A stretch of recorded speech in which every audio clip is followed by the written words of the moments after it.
Dans la deuxième partie, nous abordons le sujet « Percevoir l'invisible ». Il y a des gens qui se posent des questions souvent sur certains aspects de la vie où ils ont eu des expériences, disons, bizarres ou mystérieuses. Et de plus en plus, le cinéma véhicule ces impressions où l'invisible est omniprésent dans notre vie. Bernard, votre instruction fait grand état de la dynamique de l'invisible dans la vie de l'individu. Pour un être qui est, disons, inconscient, son premier, disons, niveau de contact avec l'invisible, quel pourrait, d'après vous, être la réalité ou l'aspect le plus réel de ce qu'il peut vivre avec ça? Est-ce que c'est des informations qu'il a par le biais de films ou de cinéma comme Poltergeist ou des films sur les entités ou des choses du genre, ou si c'est vraiment des expériences personnelles qui peuvent être ses premières expériences les plus réelles ou réalistes face à ce niveau? Ça dépend des individus, ça. Il y a des individus qui ont des expériences très étroites avec l'invisible, seulement ce sont des expériences d'ordre astral.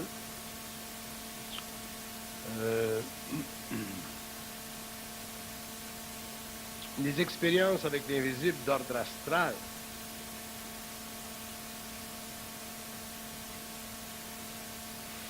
si l'homme n'est pas conscient, si l'homme ne sait pas traiter avec ces expériences-là, ont tendance à fasciner l'ego, peuvent mener à une certaine démarche spirituelle, peuvent créer un déséquilibre dans l'ego.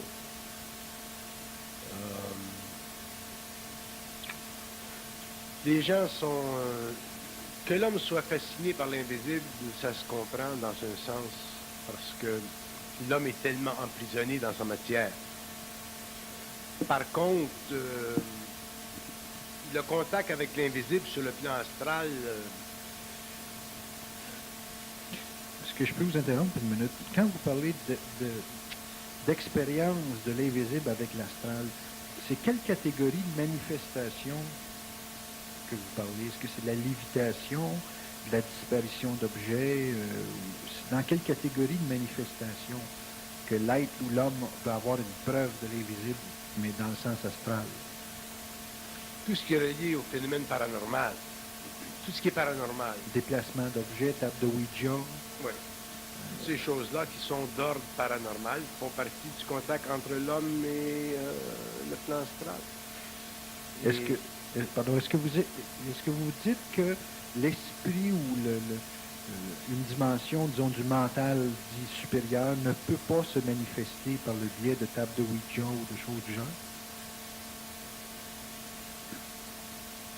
L'homme qui vit par rapport à un mental supérieur ne vivra pas de paranormalité dans sa vie, en fonction des forces astrales, évidemment. S'il vit une paranormalité, il va la vivre par rapport à son corps éthérique. Et même là, ça va être extrêmement ou rigoureusement contrôlé, dans ce sens que ça va simplement servir à lui donner petit à petit une preuve de l'invisible. Le mental ne fonctionne pas par rapport à la relation des plans comme le monde de la mort. Le monde de la mort se sert du contact avec le plan physique pour mesmériser l'homme, pour hypnotiser l'homme, pour fasciner l'homme, pour le garder encore plus sous sa domination. Le mental supérieur va travailler en relation avec l'homme et les forces de l'invisible pour l'instruire lentement dans la réalisation de ces choses-là, mais va lui soutirer le bénéfice. On va lui donner et on va lui soutirer, lui donner et soutirer pour éliminer de la conscience égoïque l'attrait astral que l'ego inconscient a pour ces choses-là. Le premier contact entre l'homme et l'invisible sur le plan mental se fera par le biais de la pensée. Par le biais de la pensée. Oui. L'invisible dans le sens du mental supérieur. Dans le sens du mental supérieur. Et au fur et à mesure où l'homme va prendre conscience, au fur et à mesure où il va intégrer ses énergies, le contact va se faire de plus en plus, ainsi de suite. Mais ce sera toujours sous le contrôle de la source. Ce sera toujours sous le contrôle de son double. Ce ne sera pas un jeu de l'astral. Ce sera réellement une progression très lente, très étapiste, pour démontrer à l'homme qu'effectivement, il entre lentement dans une relation avec ces forces-là. Mais il faut que l'ego soit totalement épuré. Il faut que l'ego soit totalement dépersonnalisé. Il faut que l'ego soit déastralisé. Il faut que l'homme passe de la personnalité à la personne. Sinon, l'homme aurait une tendance à chercher à développer des pouvoirs. Et l'homme ne peut pas travailler avec les forces de lumière et chercher à développer des pouvoirs. Ceci fait partie des forces lunaires, ceci fait partie des forces astrales, des forces anciennes de l'humanité. Les personnes qui ont eu l'occasion de vivre ou de voir des manifestations de l'invisible sous des aspects très physiques comme des déplacements d'objets, de la momification, de la lévitation, ou qui ont connu des expériences de médiumnité avec des médiums, est-ce que ces êtres qui ont l'expérience de ça peuvent avoir un pouvoir réel temporairement? Oui, ils peuvent avoir un pouvoir réel temporairement, mais ce pouvoir-là, il est karmique. Il est le produit d'une programmation entre l'âme et les plans astraux. Un homme, par exemple, qui aurait vécu en Égypte ou en Inde, même en Atlantide, et qui aurait travaillé dans ce temps-là avec les forces occultes, dans une autre vie, peut continuer ce lien-là avec l'invisible. Et éventuellement, s'il se conscientise, ce lien-là va se casser, va se briser. Un homme qui se conscientise perd ses pouvoirs occultes. Il les reprend plus tard, mais il les reprend dans des conditions qui sont totalement différentes de ce qu'il aurait connu ou présumé connaître pendant l'évolution de sa conscience. Quelle est la différence? Elle est très grande, la différence. Dans ce sens que l'humanité se sépare en deux champs de force. Il y a un champ d'évolution, il y a un champ d'évolution. Dans le champ évolutif, le rapport entre l'homme et les forces astrales est très développé. Il va jusque dans la magie. Dans le champ de l'évolution, le rapport avec les forces occultes est aussi très développé, mais il n'est aucunement relié au monde de la mort. Donc, il est assujetti aux lois de la fusion. Et dans le fond, ce qui se produit à ce moment-là, ce n'est plus des entités qui manipulent la matière, c'est l'homme lui-même. Et pour que l'homme lui-même manipule la matière, ou pour que l'homme lui-même travaille avec des énergies qui font partie d'un monde parallèle, il faut, s'il fait partie de l'évolution, qu'il soit totalement sorti de la programmation astrale de l'humanité. Il faut qu'il soit totalement libéré de la conscience astrale de l'âme. Autrement dit, il faut que l'âme soit totalement épurée.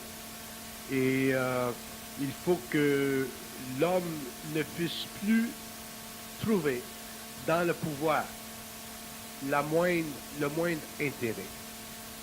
Parce que trouver dans le pouvoir un intérêt implique de la personnalité.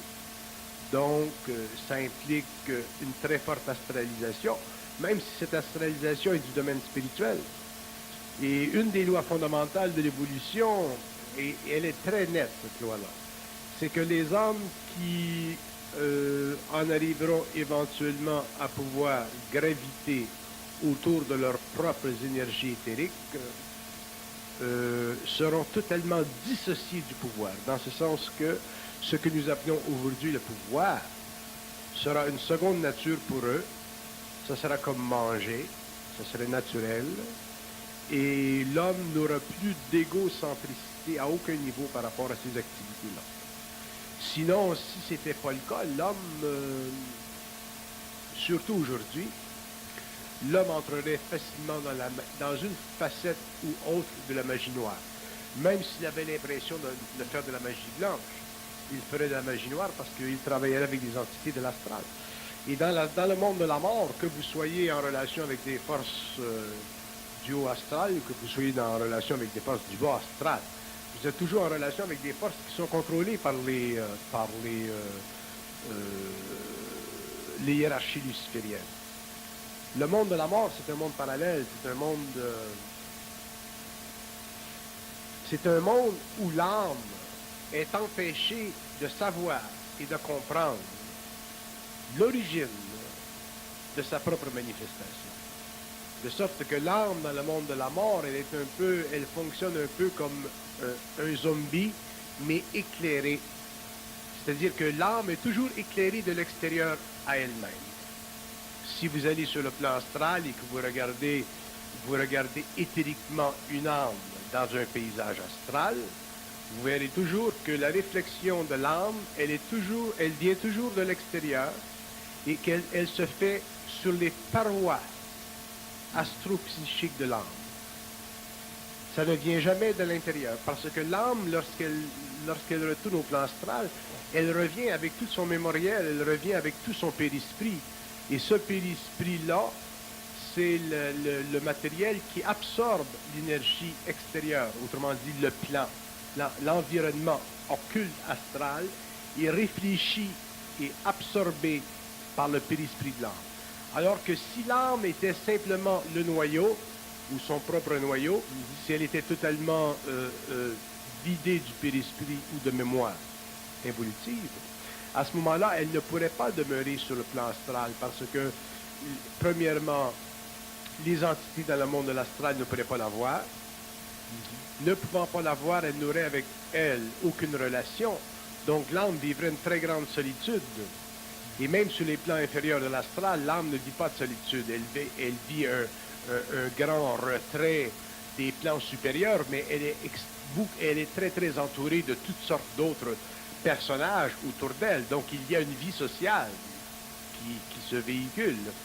Alors qu'une âme qui serait totalement libérée du périsprit ne pourrait pas être vue sur le plan astral, donc elle vivrait cette solitude. Et l'âme ne peut pas vivre indéfiniment de solitude parce qu'elle aurait tendance à se désagréger, dans ce sens qu'elle perdrait la notion du temps. Donc, c'est pour ça que c'est voulu que pour que l'âme élimine son périsprit, se libère complètement de son mémoriel, autant planétaire que cosmique, il faut qu'elle soit en fusion avec la source. C'est ça l'évolution. Donc, en étant en fusion avec sa source, même si elle perd le périsprit, et dans la fondamentale de cette perte, dans cette expérience, même sur le plan matériel, on s'aperçoit qu'un homme, même s'il a perdu toute la mémoire reliée à sa personnalité, il n'en a plus de besoin parce qu'il est éclairé par une autre énergie, il est maintenu en conscience par une autre énergie, et c'est cette autre énergie qui devient sa mémoire, qui devient une mémoire cosmique, si vous voulez. Mais il n'a plus besoin et il n'a plus crainte d'être totalement isolé, de vivre la grande solitude cosmique, parce que justement, à cause de la fusion, il est toujours dans un partnership, si vous voulez, sur une base de 1 à 1 avec sa source. Et qu'est-ce que c'est la source? Ce que l'on appelle la source. Il y a des civilisations dans le cosmos qui sont très avancées, dans ce sens que ce sont des civilisations qui font partie de dimensions qui sont effectivement des dimensions de la lumière. Ce ne sont pas des mondes matériaux. Et les êtres qui évoluent dans ces dimensions-là n'ont pas besoin d'un corps matériel, ils n'ont pas d'expérience planétaire et ils n'évoluent pas sur des globes. Donc, si un être n'évolue pas sur un globe quelconque, quand je parle d'un globe, je parle d'une planète. Bon. Si un être n'évolue pas sur un globe, il évolue où? Dans quel espace? Dans quel espace? Alors, ces êtres-là évoluent dans le temps. Et le temps, pour eux, c'est équivalent pour nous à de l'espace. Dans ce sens que ce qui fait la différence entre un espace temporel ou un espace intemporel et un espace matériel, c'est simplement la qualité ou la nature de l'énergie atomique.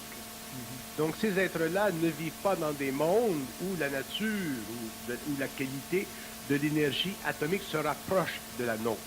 Parce qu'ils ont été créés dans des temps qui étaient totalement en dehors ou avant notre propre création, ou l'évolution ou la création du cosmos matériel. Donc leurs énergies sont totalement différentes des énergies qui font partie de la substantialité cosmique, interplanétaire des mondes matériaux auxquels nous avons accès. Par contre, dans le monde de la mort, à cause du périsprit, les entités, les âmes, vivent des rapports d'expression avec les autres âmes ou les autres entités qui sont essentiellement égales à ce que nous vivons sur le plan matériel. Autrement dit, une âme, une personne qui meurt, ça va sur un autre plan. Et si elle est si à cause de son statut spirituel ou de son statut évolutif, elle est suffisamment évoluée, bon, elle peut se retrouver dans des environnements astraux très très beaux, des belles montagnes, des lacs calmes, des cygnes, et ainsi de suite. Ou si elle se trouve dans des environnements astraux de très basse vibration, elle va se retrouver dans des mondes extrêmement laids, extrêmement sulfureux, et c'est tout ce que les anciens appelaient les enfers. Mais tous ces mondes sont constitués par le rappel de la mémoire d'âme. Une âme qui s'en va sur le plan astral intérieur, par exemple, elle va créer dans son milieu une ambiance qui est proportionnelle à sa vibration. Dans ce sens que ce sont les âmes qui créent leur monde. Le monde astral n'existe pas par lui-même parce que le monde astral, c'est une illusion. C'est une illusion réelle. Mais les âmes créent leur propre monde. Et c'est normal parce que ce sont des êtres qui n'ont pas de corps matériel. Ils ne sont pas régis par les lois de la gravité. Ils ne sont pas régis par les lois de la matière telles que nous vivons. Mais ils sont régis par les lois de la mémoire que nous connaissons à travers la sensorialité de notre système psychique. Donc, dans le monde de l'âme, la vie est effectivement très semblable à la vie sur le plan matériel, excepté qu'il n'y a pas de corps matériel, il n'y a pas de souffrance matérielle, il n'y a pas de limitation matérielle. L'espace-temps est beaucoup plus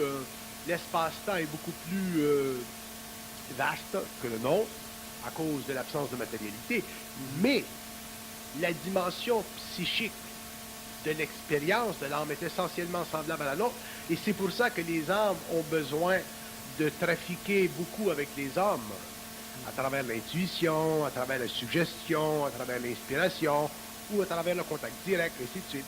Donc les âmes, quand ils sont dans le monde de la mort, collaborent d'une façon extrêmement étroite à l'évolution de l'univers.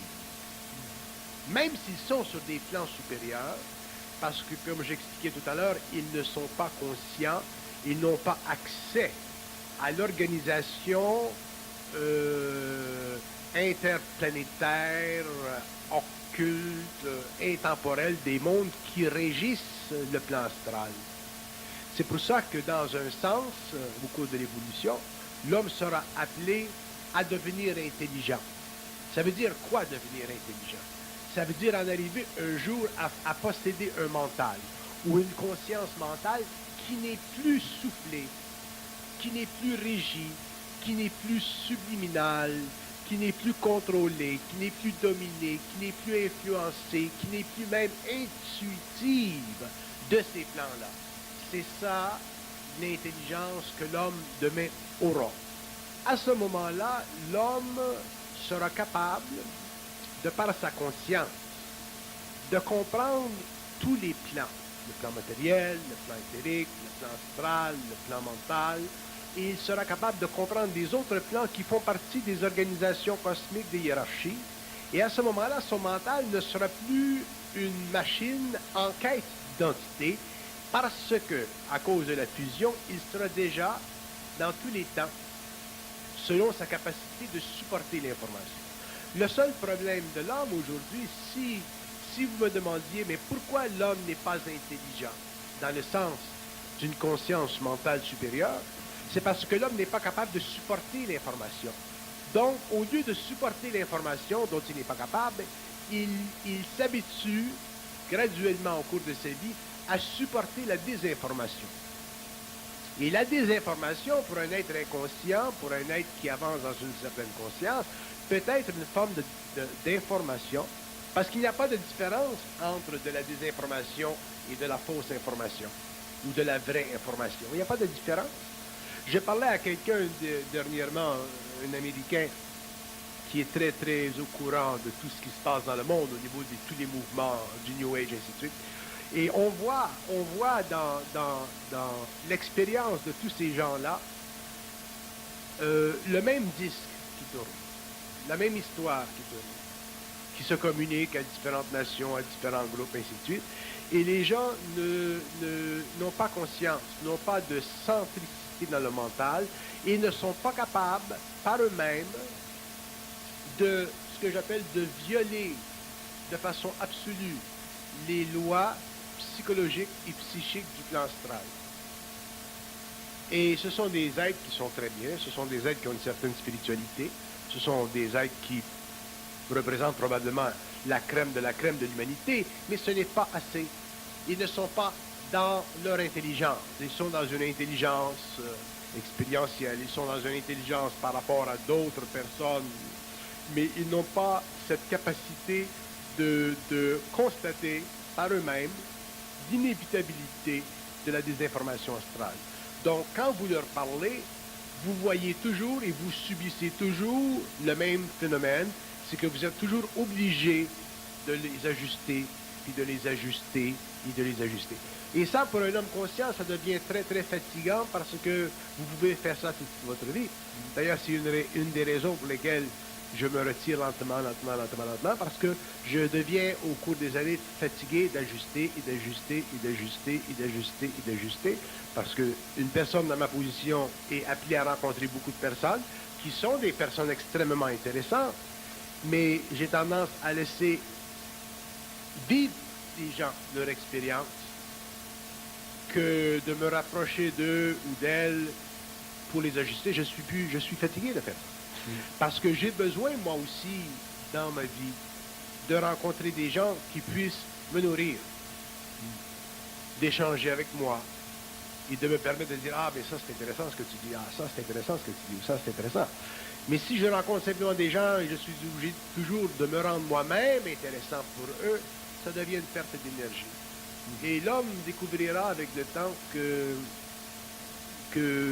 plus il aura la capacité de voir à travers la désinformation astrale, plus il sera obligé de constater l'inévitabilité d'un besoin chez lui-même de se retirer, même dans le monde actuel, de tout ce qui lui soutire de l'énergie. Que ce soit des grands maîtres spirituels, que ce soit des gens merveilleux, s'il y a la moindre perte d'énergie, l'homme se fatiguera énormément et il deviendra extrêmement, extrêmement sélectif. Et c'est inévitable parce que le mental supérieur ne peut plus, à un certain point, travailler à instruire et à instruire et à instruire. Il en arrive à un certain point à être obligé de se retirer pour travailler avec d'autres niveaux, d'autres forces, d'autres éléments qui font partie des plans hiérarchiques de l'éther. Vous semblez dire que le plan justement éthérique a ses lois et que le plan astral a d'autres lois. C'est ça. Les gens connaissent en général plutôt, disons par l'expérience, les lois astrales. Si je fais résumé de ce que vous avez dit, vous semblez dire donc que l'astral se crée un espace à partir de la mémoire. L'astral se crée un espace à partir de la mémoire de l'homme. Alors que l'éther ne se crée pas d'espace à partir de la mémoire de l'homme. L'éther est un monde unidimensionnel. Il n'y a pas de tridimensionnalité dans l'éther. Si on regarde... Il n'a pas de mémoire. Si on regarde l'organisation géométrique de l'espace, on s'aperçoit que la raison pour laquelle trois dimensions sont nécessaires pour l'expérience visuelle de l'homme ou pour l'expérience astrale ou psychique de l'âme, c'est parce que lorsque vous avez trois dimensions vous avez la capacité instantanément de réfléchir l'énergie sur vos corps subtils de façon à ce que cette énergie vous renvoie instantanément une image. Alors que dans un monde parallèle où il n'existe que l'unidimensionnalité, vous n'avez pas besoin de réfléchir d'énergie qui vous rapporte de l'image parce que vous devenez tellement rapide dans vos mouvements, dans vos déplacements, ce n'est pas des décisions qu'on prend sur ces plans-là, mais dans votre volonté créative, que c'est le mouvement dans les sphères du mental qui donne à l'homme son espace. Si C'est comme son rayonnement qui crée. c'est son rayonnement qui crée. C'est son rayonnement qui crée son espace-temps. C'est son rayonnement qui est sa dimensionnalité. C'est son rayonnement qui lui permet d'être en contact avec d'autres intelligences dans des espaces-temps uniques à eux-mêmes. Un homme qui se véhicule sur le plan éthérique va rencontrer des êtres qui peuvent être très, très étranges en soi, mais qui ne sont pas étranges à lui. L'étrangeté n'existe pas dans les terres, pour la simple raison que les âmes ou les êtres qui se véhiculent dans ces plans-là sont instantanément les gardiens de leur propre espace-temps. Donc, ils ne peuvent pas être influencés de l'extérieur. Et ce qui permet ça, c'est la fusion. C'est la fusion. Parce que la fusion, c'est une dimensionnalité de l'expérience atomique de l'homme sur le plan éthérique qui lui permet à la fois d'être cosmique et d'être éthérique, ou d'être cosmique et d'être planétaire. La fusion n'a pas d'autre fonction que ceci. Par contre, elle a le grand avantage que l'homme, ou l'être, ou l'âme libre du périsprit est représentative de l'instantanéité d'échange d'énergie entre la hiérarchie ou la source et elle-même sur son propre plan. De sorte que un être qui se véhicule sur ces plans-là n'a plus besoin d'être exposé à quoi que ce soit. C'est pour ça que l'homme qui aura ou qui vivra sa conscience éthérique réalisera que dans ces plans-là, dans ces mondes-là, on n'a plus besoin d'être. Alors que sur le plan matériel, on a besoin d'être. Alors que dans le monde de l'âme, on a besoin d'être à travers l'homme qui a le besoin d'être. Alors que sur le plan éthérique, on n'a pas besoin d'être. Pourquoi? Parce qu'on n'a pas besoin de réflexion venant de l'extérieur de soi pour nous donner la perception, la sensation ou l'état d'être-té. Vous savez, on a fait des expériences, par exemple, les médecins ont fait des expériences, les psychologues ont fait des expériences où ils ont pris un bonhomme, ils l'ont mis dans une boîte noire ou dans une chambre noire, où on l'a suspendu. Et l'homme, lorsqu'il est dans un environnement totalement absent de lumière, il passe à un autre état. Pourquoi? Parce que l'homme n'est pas capable de supporter d'être sans réflexion. Alors que dans les terres, c'est le contraire. L'homme est, point final, mais il n'a pas besoin d'être par réflexion. Et c'est pour ça que l'être-té éthérique de l'homme nouveau sera un phénomène totalement neuf sur la planète, parce que les conditions sensorielles ou extrasensorielles de l'âme seront totalement différentes que ce que nous connaissons aujourd'hui, autant sur le plan matériel que dans le monde de l'âme. Et c'est pour ça que l'astral ne pourra plus rien contre l'homme, parce que l'homme n'aura plus besoin de lumière venant de l'extérieur de lui pour lui donner la notion d'être-té. La notion d'être-té, c'est une notion qui fait partie de la densité du corps matériel et de toute la neurologie de l'homme, mais sur le plan astral, cette notion continue à exister, et même si l'être ou l'âme n'a pas de corps matériel, elle poursuit ce besoin-là à travers le corps humain, et c'est pour ça que l'homme sur la Terre est astralisé. Moi, si je comprends bien, là, l'astral nous fait la preuve de l'invisible. Et Vous venez de toucher quelque chose. L'astral nous fait la preuve d'être.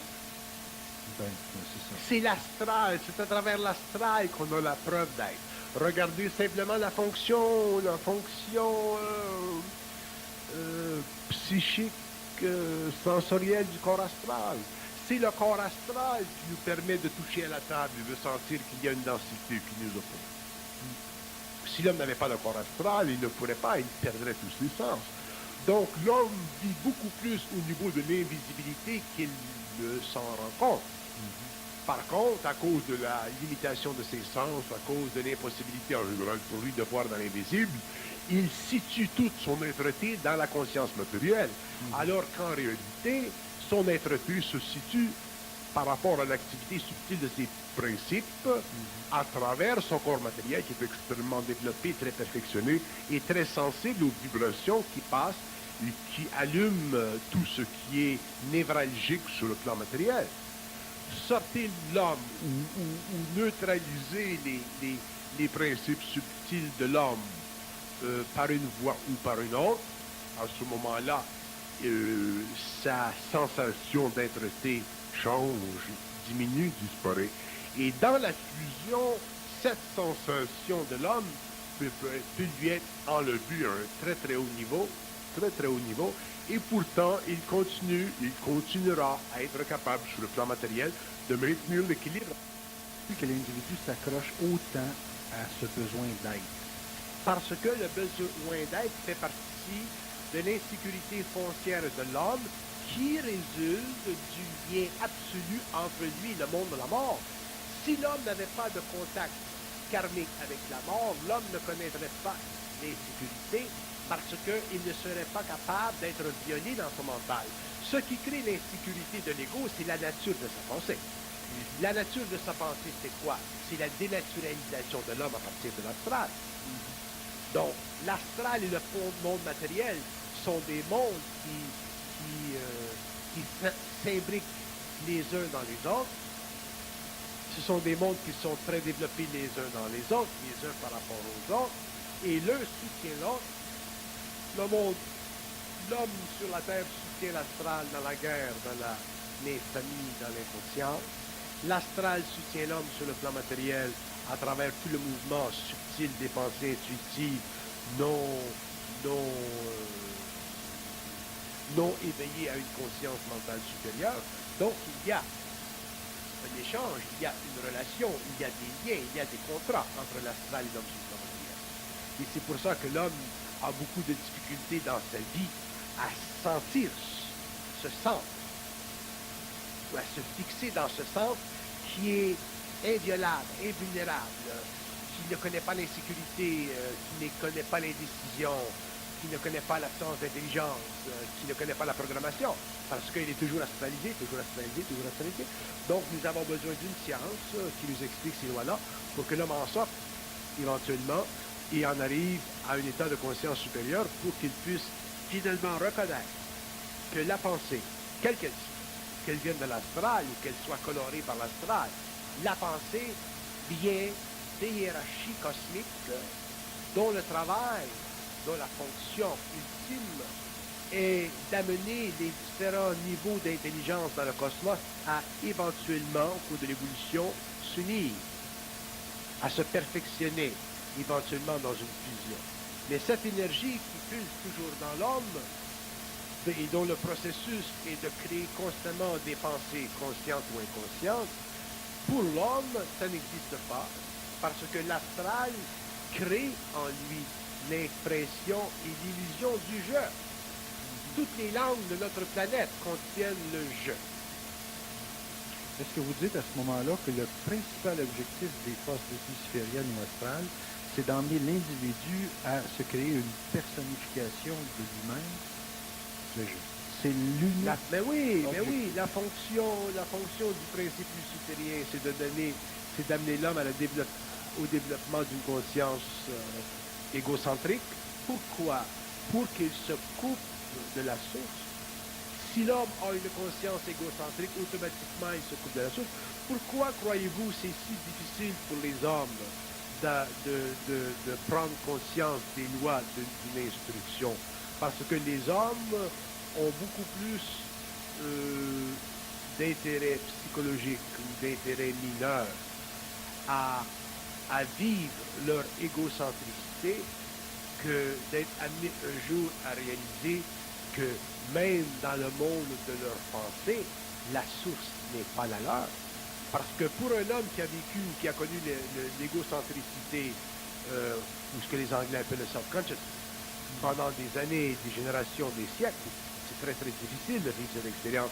C'est pour ça qu'un jour, lorsque l'homme aura pris conscience des lois absolues de ce phénomène-là, de cette science, il sera obligé de passer de l'involution à l'évolution, parce que vous ne pouvez pas indéfiniment ne pas connaître ce que vous savez. Vous pouvez longuement retarder de savoir ce que vous ne voulez pas connaître, mais vous ne pouvez pas indéfiniment vous empêcher de connaître ce que vous savez. Parce que ce que vous savez, à ce moment-là, n'est pas le su ou la qualité du savoir qu'a connu l'homme en tant qu'instrument astral, mais est une dimension de lui-même qui va au-delà de la mort, qui fait partie des mondes de la lumière, qui fait partie des mondes de l'esprit. Et lorsque l'homme prend conscience de ceci, il ne peut plus retourner en arrière. Donc à ce moment-là, la philosophie de la vie cesse d'être pour lui importante. L'expérience psychologique de la vie telle qu'il l'a connue cesse pour lui d'être importante. Et là, il entre dans la science de la vie, dont l'expression créative est une psychologie soutenue d'une conscience supramentale qui puise constamment et de plus en plus dans sa source qui est infinie, qui n'a plus de fin, que j'appelle pour le moment le double, qu'on peut appeler le higher self. Mais je n'aime pas le concept du higher self, c'est pour ça que dans un livre que j'écris pour les Américains présentement, je ne vais pas l'utiliser parce que une entité qui vient de l'astral et qui communique avec l'homme peut facilement lui faire savoir ou lui faire croire que c'est son higher self. Alors que le higher self va beaucoup plus loin que l'astral, le higher self va beaucoup plus loin que les entités qui peuvent communiquer avec l'homme. Le higher self va tellement loin que l'homme dans la matière est capable et doit, ultimement, être capable de contester le pouvoir de ce higher self sur sa vie matérielle. Alors qu'un homme qui sera en contact avec des plans astraux, surtout s'il est en contact avec des plans astraux de haute spiritualité où vous avez des maîtres et ainsi de suite, il serait amené, cet homme-là, quelque part, à se confondre avec eux, à s'unir avec eux. Et probablement, une des plus grandes réalisations de l'homme, de l'évolution, sera celle-ci, dans ce sens qu'il aura finalement compris par lui-même, à travers sa lutte contre les forces, même si ce sont des forces occultes qui font partie du mental, il aura compris qu'il doit y avoir un équilibre absolu entre l'invisible cosmique hiérarchique et l'homme sur le plan matériel lorsqu'il est dans la matière, ou l'homme sur le plan éthérique lorsqu'il a immortalisé sa conscience.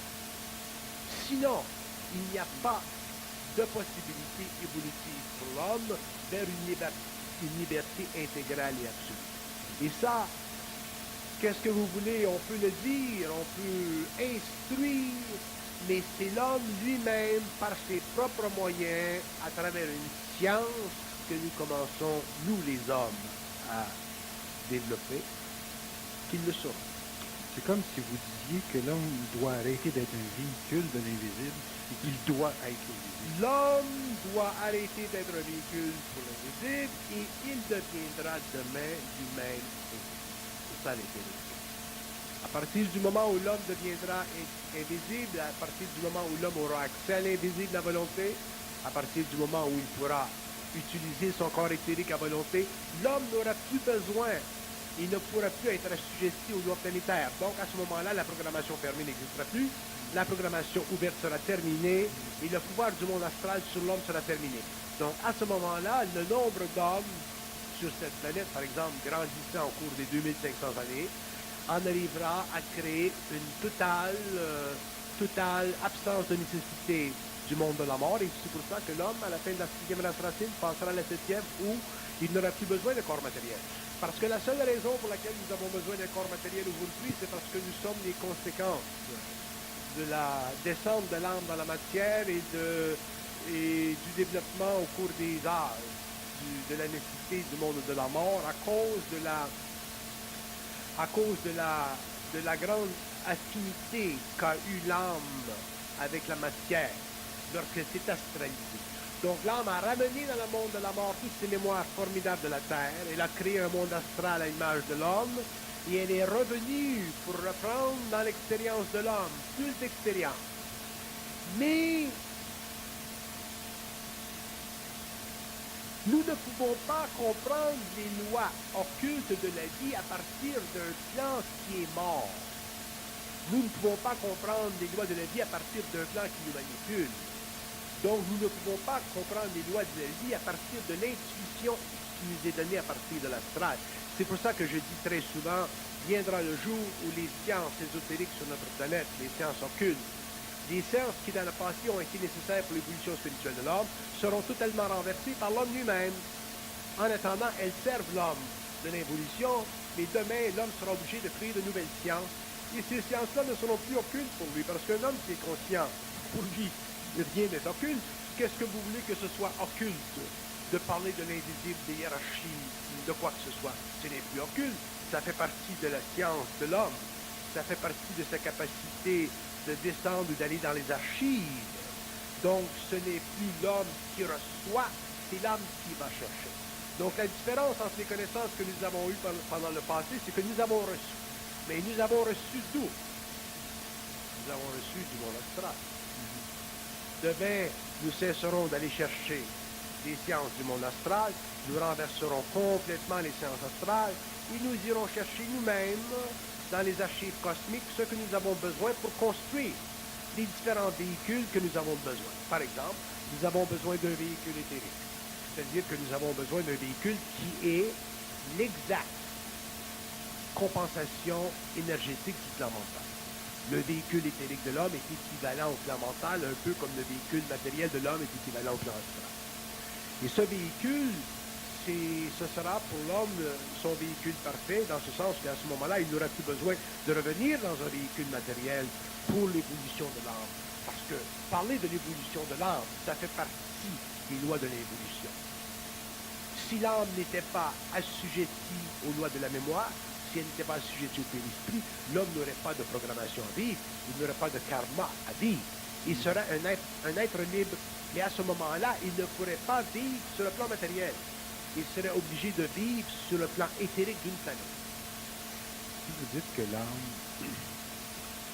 c'est ce que j'en déduis là, si vous dites que l'âme perfectionne son véhicule de réflexion, perfectionne sa réflexion, le corps éthérique, il se crée comment? Par le plan mental. Oui, mais c'est le mental qui va créer le corps éthérique de l'homme. Il véhicule dans quoi? Le véhicule éthérique, il se crée, d'abord, dans la capacité extraordinaire de l'homme de ne subir aucune influence astrale. Dans la mesure où l'homme ne subit aucune influence astrale, il construit son véhicule éthérique parce qu'il est obligé, pour ne pas subir d'influence astrale, de puiser dans les archives cosmiques. Donc, il est obligé d'aller chercher dans les archives une énergie créative avec laquelle il crée son véhicule éthérique pour que, lorsque le temps soit venu, il puisse passer d'un plan à un autre. Alors que l'homme inconscient, lui, il n'est pas capable d'aller dans les archives cosmiques. Il n'est pas capable d'aller puiser où il veut. C'est pour ça qu'on dit que l'homme inconscient n'est pas intelligent. Un homme intelligent doit être capable d'aller puiser dans les archives tout ce dont il a de besoin pour créer son véhicule éthérique. Qu'est-ce qui lui garantit que ce n'est pas les archives astrales? Ça fait partie de son intelligence. Ça fait partie de sa puissance créative. Ça fait partie de sa conscience. Ça fait partie de son absence de doute. Ça fait partie de son invulnérabilité. Ça fait partie de sa capacité de brûler l'astral. Ça fait partie de sa capacité de devenir pour l'astral un embûche, un obstacle, Un homme qui est moindrement dans sa conscience mentale n'est pas aimé de l'astral. Un homme qui n'est pas dans sa conscience mentale ou qui est très astralisé sur le plan spirituel va avoir avec l'astral des relations extrêmement,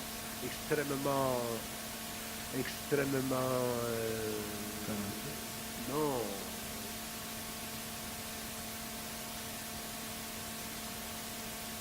intéressant. Vous ne pouvez pas être en contact avec... Bon, je vais vous donner l'exemple. Je vais vous donner l'exemple. Alors, ce type dont je vous parlais, qui a eu beaucoup d'expérience, qui a vécu tout partout dans le monde, il me compte sa salade orientale. Bon, il me compte qu'il est allé aux Indes, au Tibet dans ce temps-là, il rencontre le gourou, et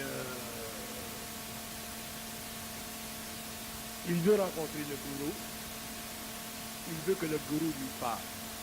Et le gourou lui dit, bon, mais frappe-toi la tête 3 fois sur la roche. Donc le type, il se frappe la tête 3 fois sur la roche. Et le gourou le fait attendre encore. Il le fait attendre pendant 3 semaines. Ça, c'est les game gourous. Un type comme ça, s'il était dans une intelligence, il aurait l'intelligence de dire au gourou, si tu veux me parler, frappe-toi la tête 3 fois sur la roche. Et tu sais ce qui se passerait? Tu t'imagines un gourou qui se fait dire, toi là, frappe-toi là la tête 3 fois sur la roche avant de me parler. Qu'est-ce qui se passe psychiquement au niveau astral? Le gourou vivrait un choc terrible. C'est mieux pour un contact.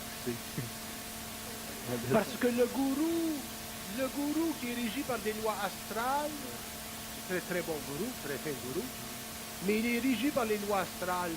Et le pauvre con qui vient de l'Occident, qui s'en va aux Indes, continue à être régi par les lois astrales. Par l'impression. Vous pouvez vous imaginer, si je vais au Tibet, que le gourou me dise « frappe-toi la tête 3 fois sur la roche », m'a écrissé dans le front roche. Vous comprenez? Et là, je vais dire, si tu es réellement gourou, je dis rien. Alors là, il va se passer quelque chose avec le gourou. Là, peut-être le gourou va dire, mais où t'as appris ça?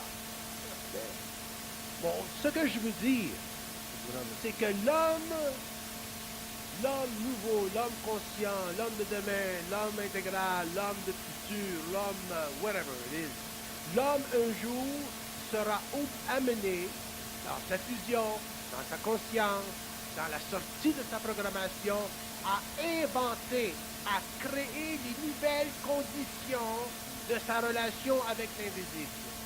C'est ça qu'il faut faire. Parce que si vous allez dans l'Himalaya pour rencontrer le gourou, et que vous ne savez pas ça, à ce moment-là, vous vous faites grouiller. Donc, vous vous faites spiritualiser, et le gourou fait partie de votre expérience comme vous faites partie de son expérience, et le jeu astral continue, continue, continue. Il faut un jour que l'homme s'éveille à sa conscience créative. Et pour ça, il faut qu'il dépasse complètement les notions, la moindre vibration du plan. Il faut qu'il passe à travers le monde de la mort. Et c'est en passant à travers le monde de la mort que l'homme découvrira sa grande certitude et qu'il verra s'envoler son insécurité psychologique, égoïque, spirituelle, occulte, ésotérique, tout ça. Et ça fait partie de l'évolution de l'homme. Mais on ne peut pas amener l'homme à ça. C'est l'homme lui-même qui s'amènera à ça. On peut faire une instruction, mais c'est l'homme lui-même qui doit s'amener à ça. Moi, je suis obligé, j'écris un livre pour les Américains, j'écris un livre pour les Québécois, j'ai aimé, j'écris un livre pour les Américains. Je dois l'écrire dans un registre totalement différent, parce que les Américains sont différents. Si j'écris un livre pour les Français, il faut que je l'écrive dans un autre registre. Si je le fais pour les Italiens, il faut que ce soit dans un autre registre. Si je le fais pour les Japonais, dans un autre registre. Tu ne peux pas écrire un livre dans le même registre pour tout le monde, parce que les Américains ont une vibration différente. Le livre que j'ai écrit pour les Québécois, La Genèse du réel, c'est un livre qui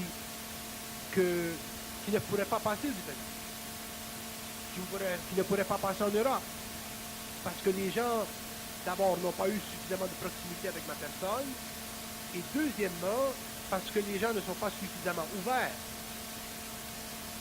C'était quelques-uns. Je parle dans la masse.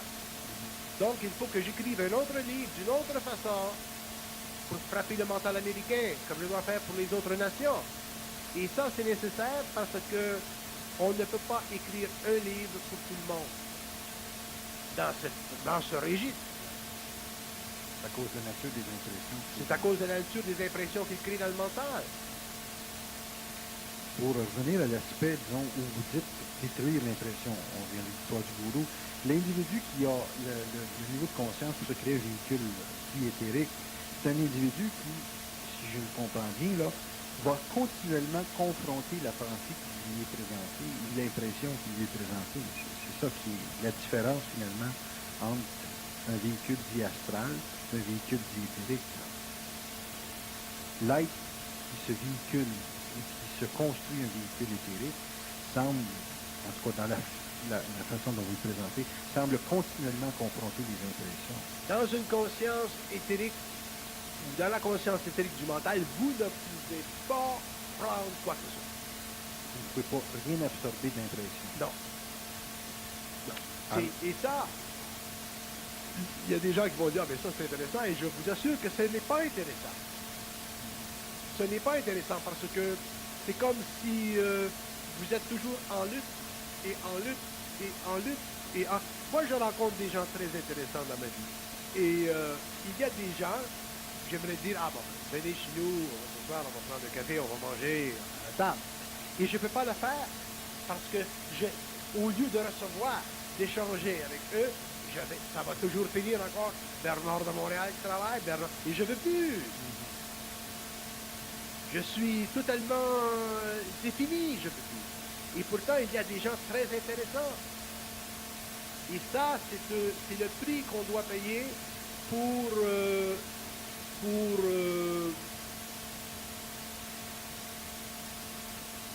être dans cette conscience. Évidemment, on peut être plaisant, on peut être gentil. Avec le type que j'ai rencontré dernièrement, ce type-là, j'étais plaisant, j'étais gentil, mais il a fallu quand même que je fasse le point. Je ne peux pas faire autrement que faire le point. Parce que, d'abord, ça sert à long terme, dans ce sens que on ne peut pas me rencontrer et m'oublier. C'est la seule chose. Donc, si je rencontre quelqu'un, je rencontre quelqu'un en voulant dire, même dans 10 ans ou dans 15 ans, le type ne peut pas m'oublier. Je crée une vibration. Mais ça, c'est pour plus tard. Mais pour le moment, je n'ai plus le plaisir. Je n'ai plus le... Il y a des gens avec lesquels j'ai plaisir. Pourquoi? Parce que les gens sont impressionnables. Et si l'homme est moindrement impressionné par ce qui est extérieur à lui-même, à ce moment-là, il ne peut pas être fixé dans ce qu'il sait. Et un homme conscient a besoin de savoir ce que l'autre sait. Il a besoin, parce qu'on ne peut pas seul toujours être seul, parce que quand on est seul, on a soit le choix d'être en communication interne, qui est fatigant, ou être en communication avec des gens qui sont près de nous. Donc on est obligé de vivre cet échange-là. Parce que justement, on a une conscience très mentale, et dans le mental, on a le plus grand plaisir de la conscience mentale, c'est d'échanger. Mais si vous n'êtes pas capable d'échanger avec des gens parce qu'ils sont astralisés, parce qu'ils ne sont pas dans leur mental, parce qu'ils ne sont pas dans leur intelligence, mais parce qu'ils sont dans des mémoires, à ce moment-là, vous ne pouvez plus le faire. Donc, quand vous dites qu'une personne n'est pas déplaisante, mais qu'elle ne vous nourrit pas, vous dites finalement que c'est une personne qui réfléchit continuellement sur elle-même. C'est une personne qui réfléchit sur elle-même, même si elle ne réfléchit pas consciemment sur elle-même. Il y a de la réflexion personnelle, il y a de la conscience astrale.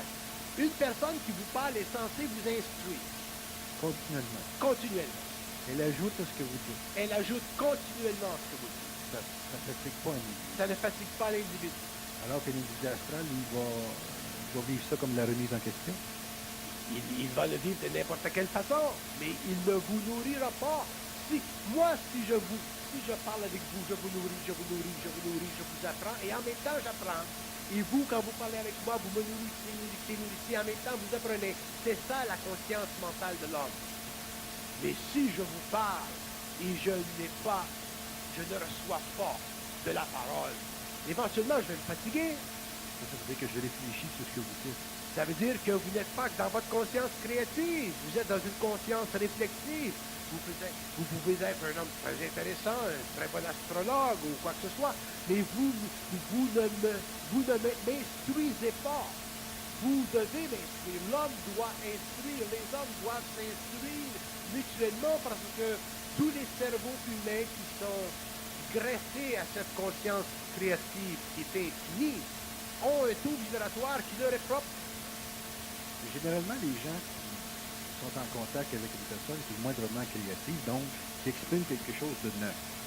Créatif, souvent. Créatif. C'est souvent neuf. Créatif, c'est toujours. Bon, l'autre qui le reçoit, il n'a pas l'impression d'être capable d'ajouter sur ce qui vient d'être exprimé. C'est pour ça que je dis qu'éventuellement, cette personne-là va se retirer.